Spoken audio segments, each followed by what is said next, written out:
request to everyone to stand up to our prayer. Let us pray.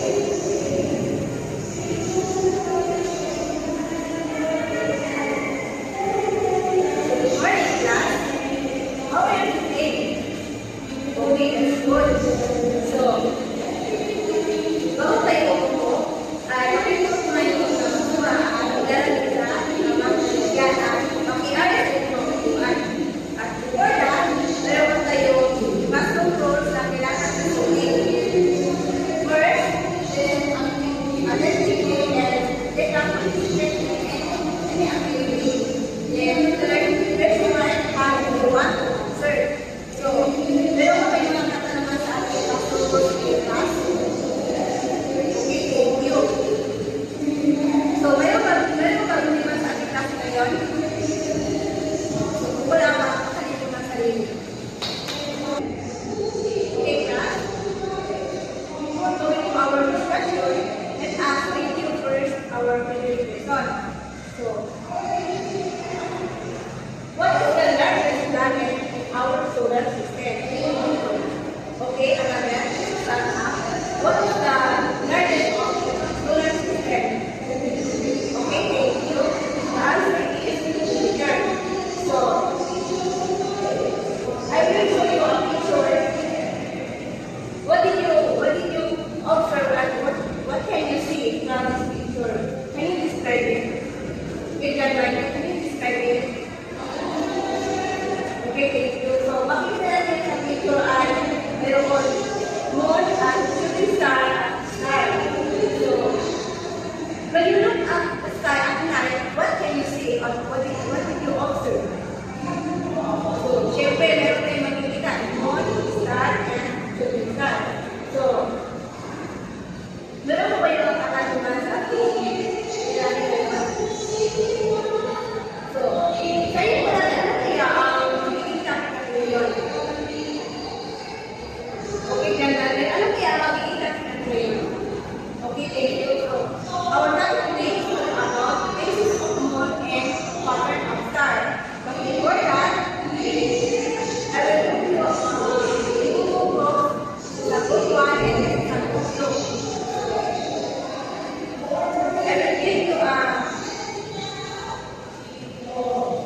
I will give you a some words that you are okay.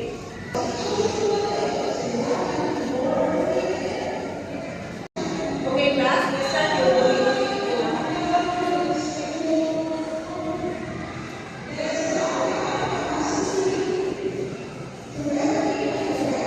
okay, class, if you are done your activity, please attach the graph. Okay, if you are done, I will give you a point. The group 1 is M1 and the group 2 is point. So, meron po kayo magtatanungan sa iyo yung ginagawa activity class? Okay, class, mamaya ayan ang tatalakay natin. So, before that, meron tayo kailangan natin sulit ng objectives or we need to follow the three objectives. First, by the end of the lesson, students will be able to identify the rest of the moon and characteristics and describe the patterns of stars. Second, what is the importance of vision light? Because it is where you and describe the basis of the moon. So, once meron ba tayo mga pagkalawa sa ating objectives ngayon? So, kung wala ay yun na lang po kayo sa ating talakayan or discussion. What is the pattern of stars? Okay, anak, sana what is the pattern of stars? Okay, thank you. The pattern of stars, it is a grouping or arranging the stars. So, the pattern of stars is directly pursuing to guide the body, grouping the arrangement of stars in the sky. So, for example,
when we cannot see tiny edge of the moonlight when more took is after adding wood.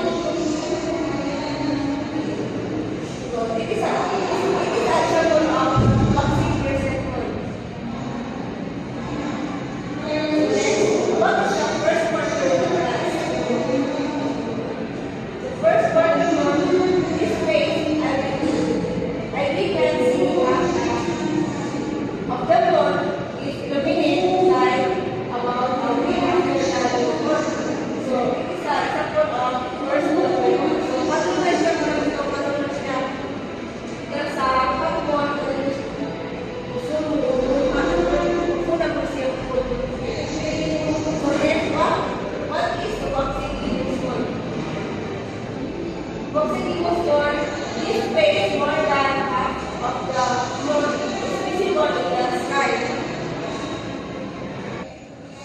Waxing Venus moon means more than half of the moon is dead but is not yet full. So, ang waxing Venus moon na hindi ko siya full na pero wala na siya full na wala na siya full. So, okay, kasi sa ganito siya.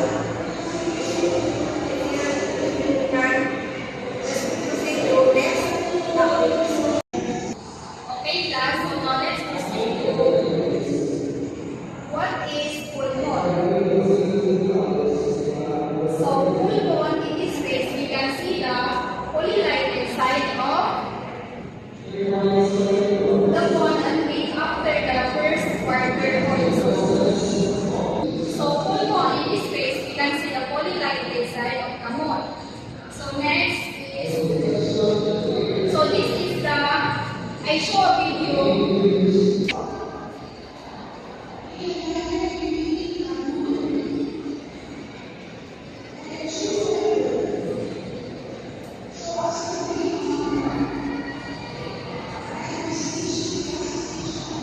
What did you observe from this video class? Yes, Mr. Carvajal? Okay, thank you. So now class, kuha mo yung assessing tool. Amon? I guess all of you have sinampol mo already. Okay, that's good. Okay, let's move on. So what is one Venus moon gas? So one Venus moon in this case appears when the lighted part of the moon become smaller. So in this case, it appears when lighted part of the moon before becomes smaller. So next is, so class, this is the example of one Venus moon. So what did you observe from these pictures? Yes, Mr. Carlo Lanon. Okay, thank you. So, okay, that's what. Okay, that's what it was for. Is become smaller. Okay, let's move. Okay, class. Next is what is last Venus moon? So last Venus moon in this case, it occurs when the line red. So I give you a pictures. This is the example of examples of last Venus moon. Okay, what did you observe for these pictures? Okay, here, Mr. Kamis Atash. Okay, thank you. Next is, what is one in recent moon?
group 1.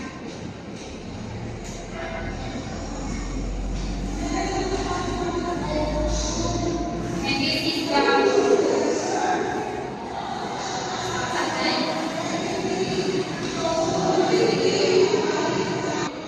okay, now, so if you can to draw, I give you points. The group 1 is 5 points, so the group 2, 5 points. And next, Okay, class. Do you have any question on our discussion today? So, kung wala ay meron na po ibigay na assessment.